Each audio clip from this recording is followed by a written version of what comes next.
Hashem, tonight we're going to be counting Yesod of Malchut.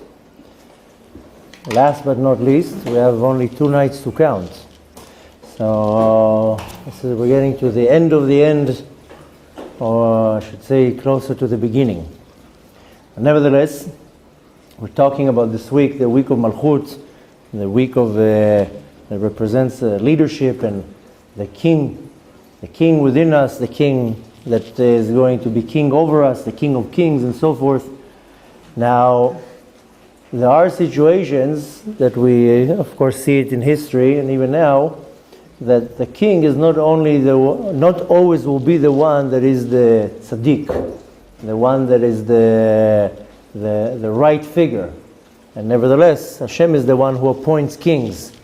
We even know, based on the Torah, that even kings, physical kings, that might not be so good, or even evil kings, they're still appointed by the Kadosh Baruch Hu. And we actually have a chiyuv to give respect to a king, even if it's something to do a Jewish king or not a Jewish king.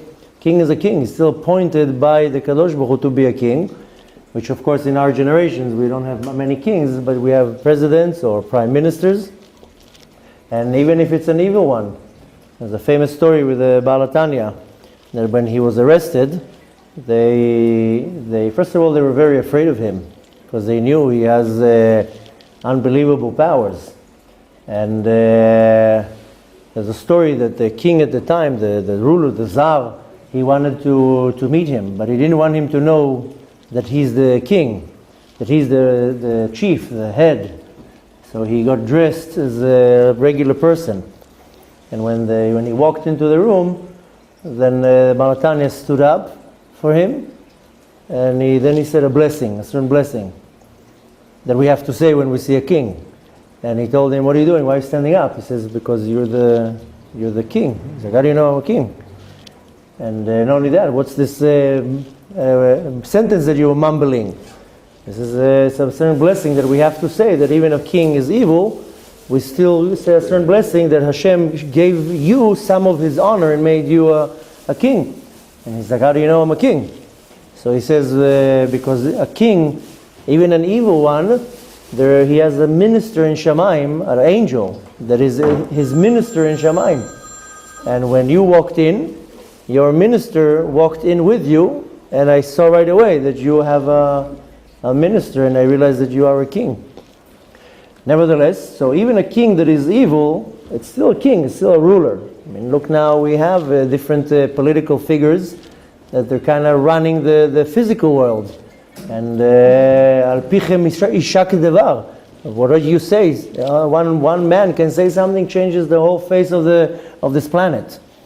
It doesn't mean that the ruler or the king is always a tzaddik, a right one, or does according to the will of the Kadosh Baruch Hu. But this is in a very general scope. We also can look at it in a more private way, that not always the one who's the head is the right one. Look in our generation, how many people or you can just look at a congregation, a group, a community, and that the head that is leading the group, it seems, we would expect him to be the tzaddik, righteous, and he's not, and he's fooling everybody. And you have groups that they follow one man, then he has charisma, maybe he has a sweet tongue or whatever it is, some wisdom, but everybody's following a person that is not even a righteous person. There is agenda, is power, control, money, whatever it is. And just today I ran into something like this, that you see thousands of people following a certain man, and he pretends to be so righteous, and when you really read between the lines, you see the guy has nothing to do with righteousness.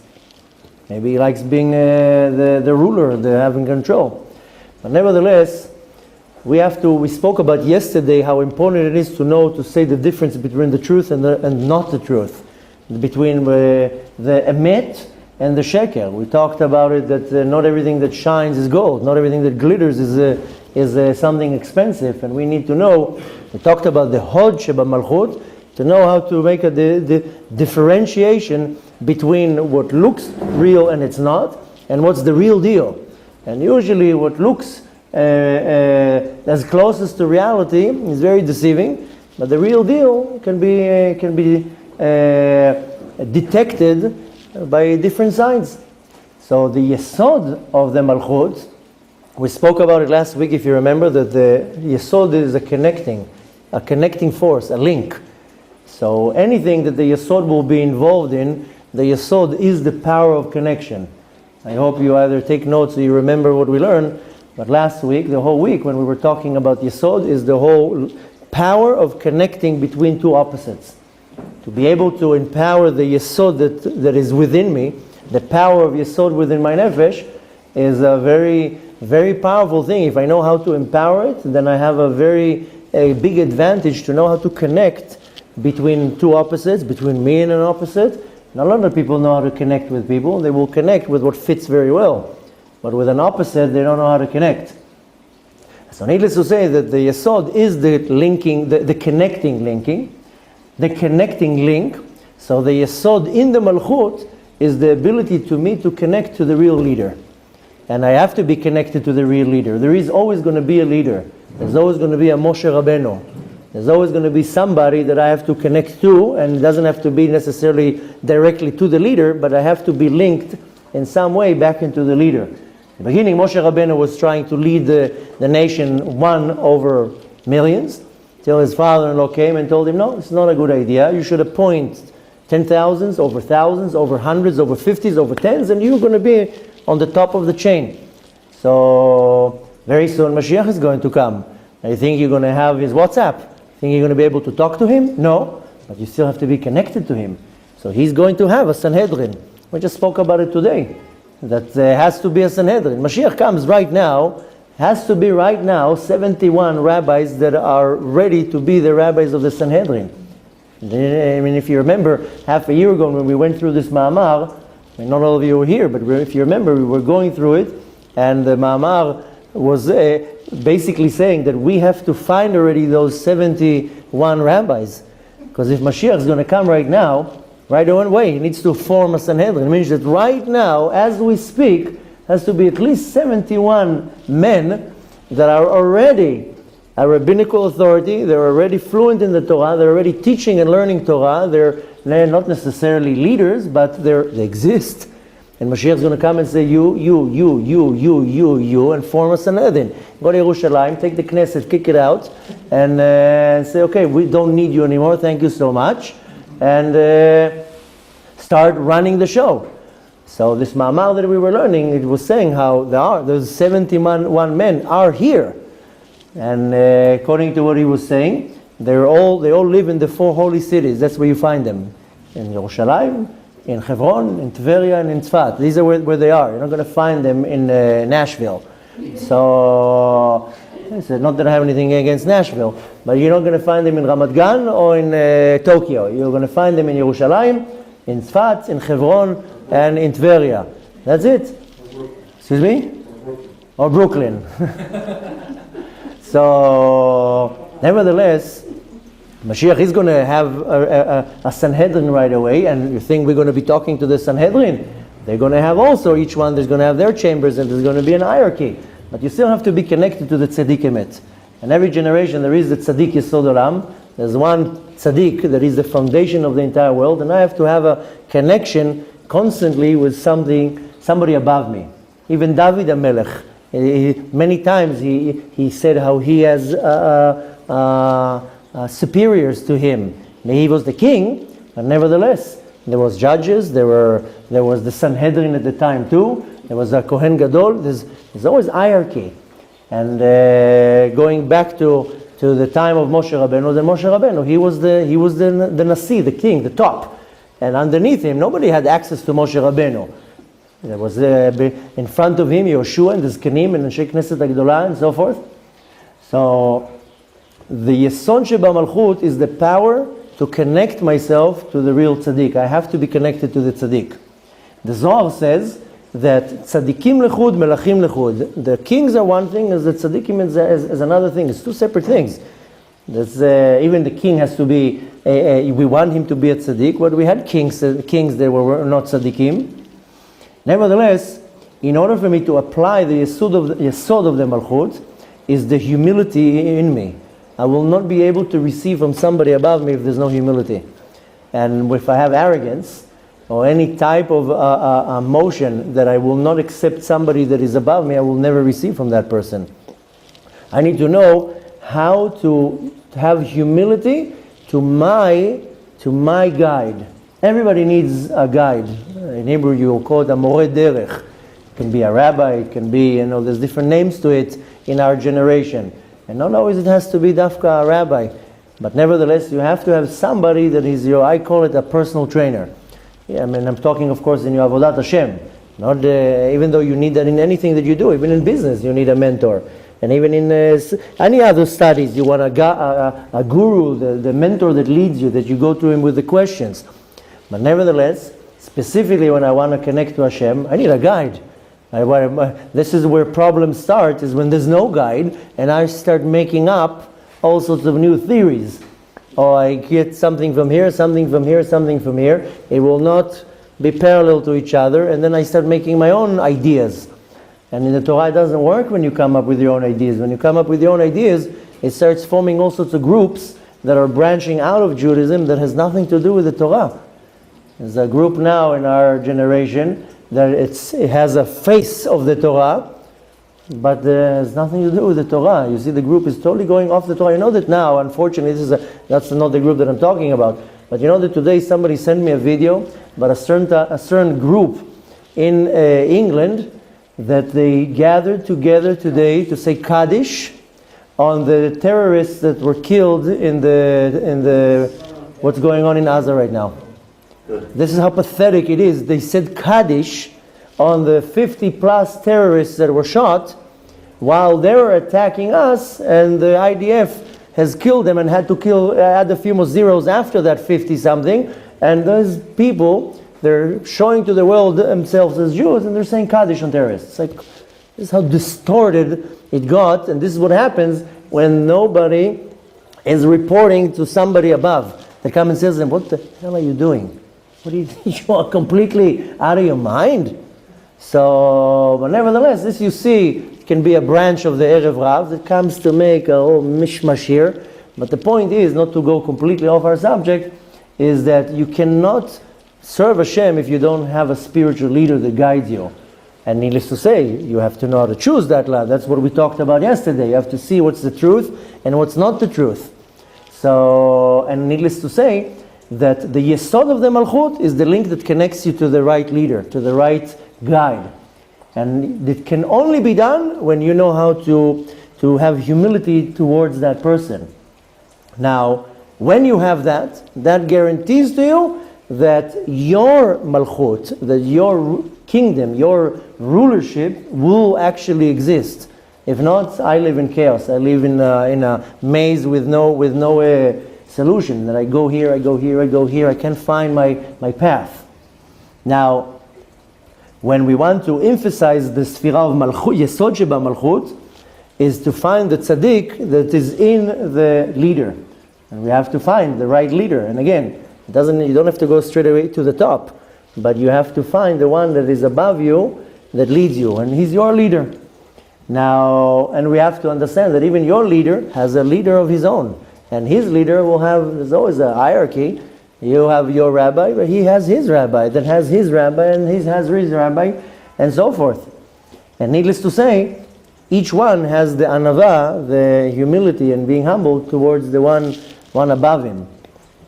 And the Yesod, the Yesod is the foundation, that allows you, and that promises you that the foundation will be, the structure will be safe, and it's not going to fall into pieces.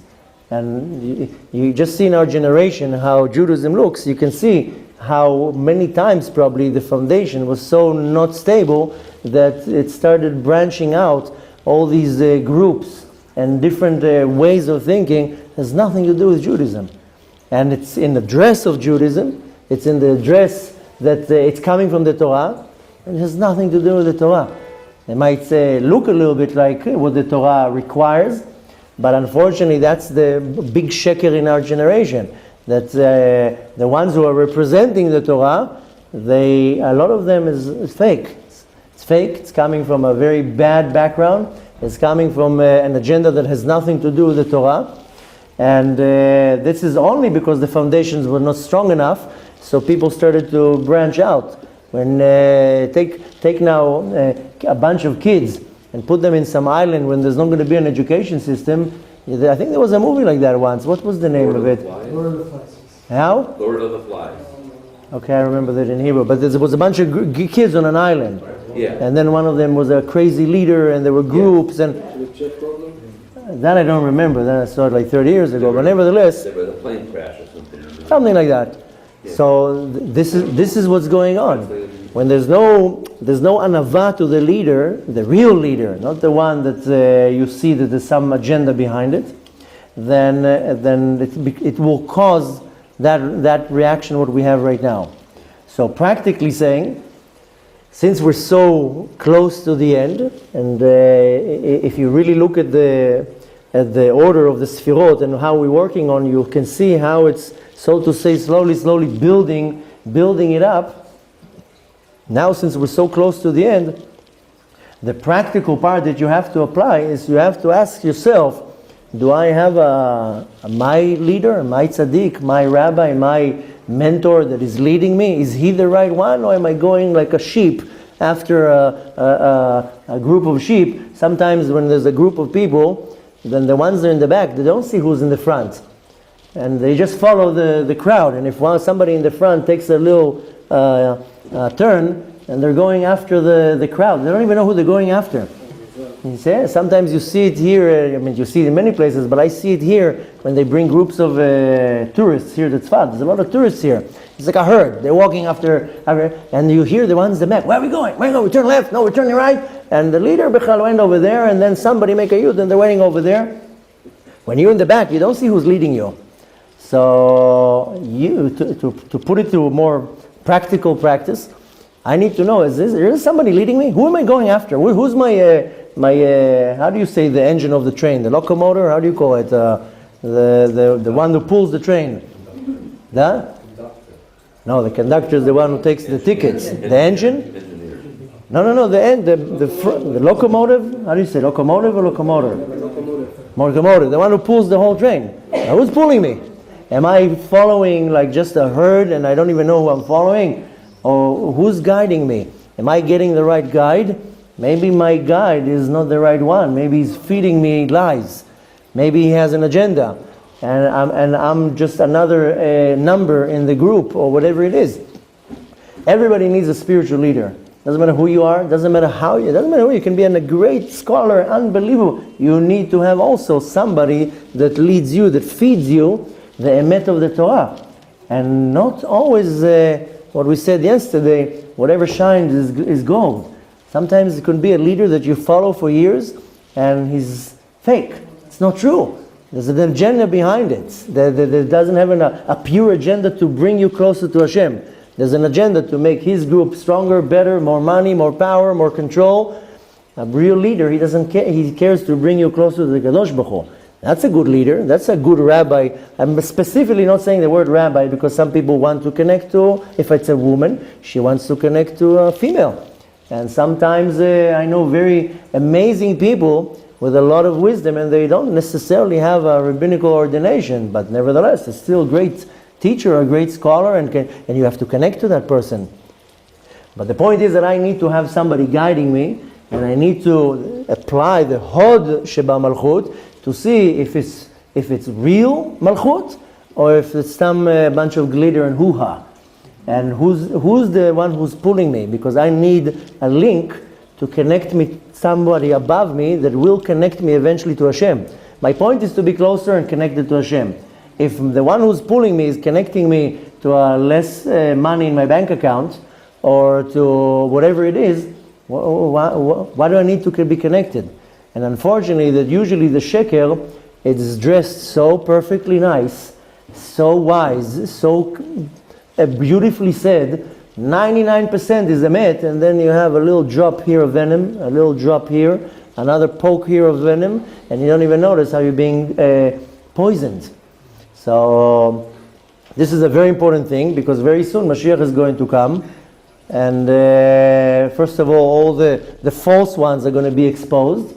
And you don't want to find yourself that you went so astray, off the line, because the one that you've been following or the one who's feeding you is the wrong one.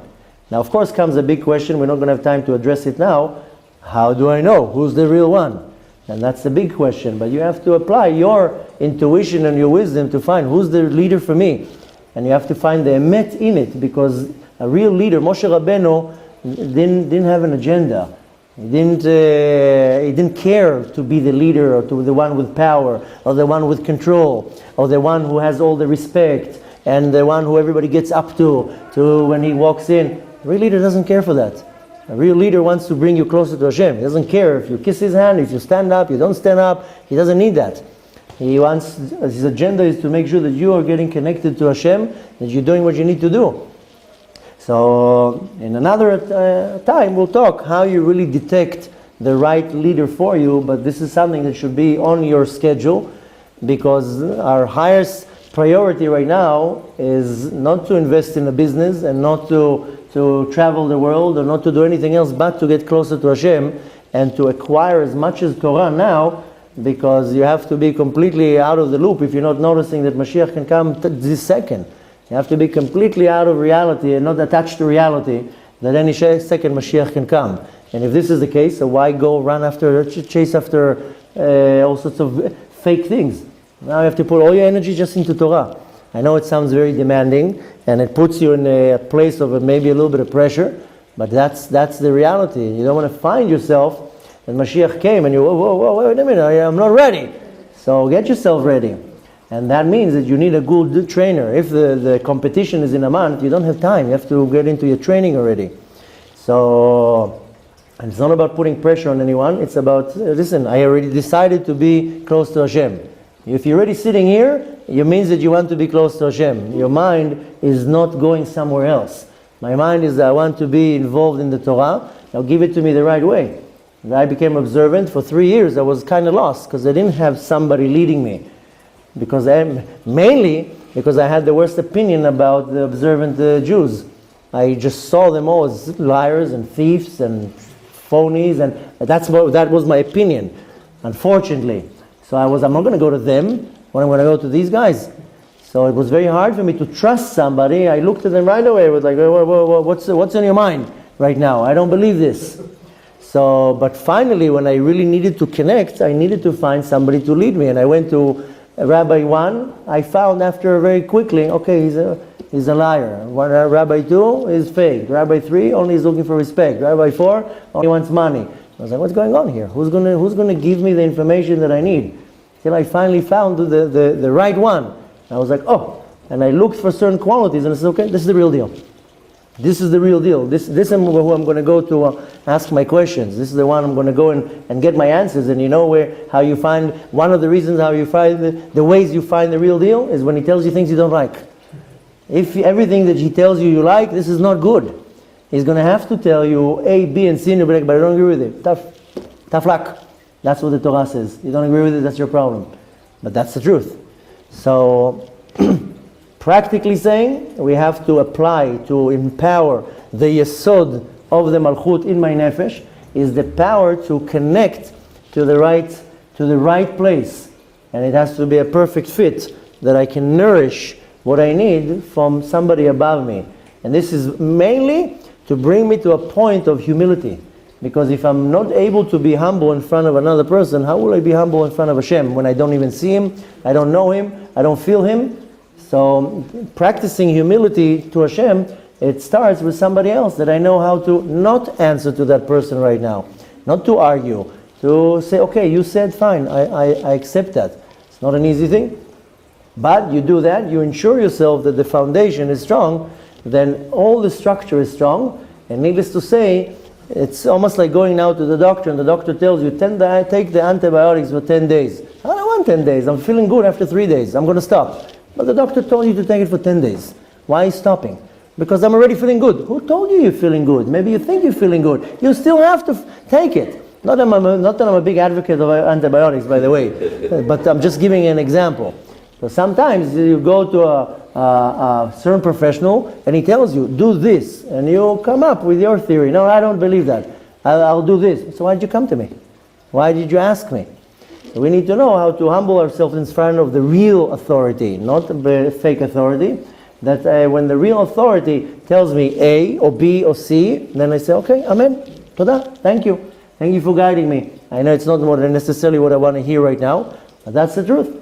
And you know, it has to have a big zchut, it's a big merit, and you have to pray to the Kadosh Baruch Hu, bring me to the right person. You have to invite the right person that I will know to recognize them. It took me a long time till I found my person. I went from one place to another place, from one yeshiva to another yeshiva to another rabbi. And Baruch Hashem led me to the right person that I said, oh, this is the truth. I might not like it so much, but that's one of the dominating signs that is what I need. And usually the medicine doesn't taste good. And usually what gets you to a better place requires a lot of work, a lot of being humble. Hashem needs humility to connect with. So we need to know how to apply that, and the sooner the better, because we're in a competition against time here. Ezrat Hashem, but if we do that, very soon we'll actually see our real leader, and then we'll really see what's a real leader, a real Moshe Rabbeinu. We spoke about it a few days ago, and I mentioned that a real leader cares about your needs, not about anybody else's needs. He doesn't care if you stand up for him or if you kiss his hand. A real leader cares about your needs. That's a Moshe Rabbeinu. Moshe Rabbeinu didn't go to sleep till everybody was fed, everybody had where to sleep, everybody was, their questions were answered. That's a real leader. And if you're really looking for the qualities, you'll see that we don't have many good leaders out there, because most people, their agenda is to care about themselves, not to care about somebody else's needs. And needless to say, in a very small way, in a Zeir Anpin, you are also a leader. You might have a lead, you need to look for a leader above you, but you can be a leader to many people underneath you. And if you're a leader of a small group, it can be your wife and kids, it can be your co-workers, it can be a small congregation, and you happen to be the leader there, or you take leadership, then your agenda has to be like, how am I really serving the right way my group, my congregation, my students, and not manipulating them. Or it's very easy to fall into this control, to the power game. I got some power here, I can give orders. And chas v'shalom, not to fall to that. That's one of the traps of the Yetzer Hara. But in a very small level, what's called Bezeir Anpin, you are also leaders. You're a leader of your household, you're a leader of your congregation or whatever it is. You also have to apply these qualities. How am I caring about my followers? Look at David HaMelech. Kadosh Baruch Hu was really observing how he's behaving, and then he found out, he said, okay, this is the right person. That's the one that I want to lead my people. And you know a famous story that David HaMelech was a shepherd, and there was the big goats and the small goats and the sheep, and every time he would take them all out, the big goats and the sheep will eat all the grass, and the small ones didn't left with anything. So David HaMelech made these little gates, like little areas, and how? A pen. So the big sheep and the big goats are all closed in one pen, and then he would let the small ones out. And the small ones will eat the soft grass. When they're full, he would put them back in their pen and then let the big ones out. And he did it in such a way that it proved to the Hashem how he cares about every one of the little sheep and so forth. The story once was one of the sheep ran away, David HaMelech ran after it, there was a bear, David HaMelech had to fight with the bear and so forth. But a real leader cares about every little detail, and at the end of the day, we're also leaders. Even if I'm leading only three, four of my kids, I'm still the leader of the family. And I have to apply that to the ones underneath me. But nevertheless, we should really know how to elevate ourselves and refine ourselves, so finally we can see our leader come and redeem us and take us out of our own exile. Ezrat Hashem, this should happen very soon.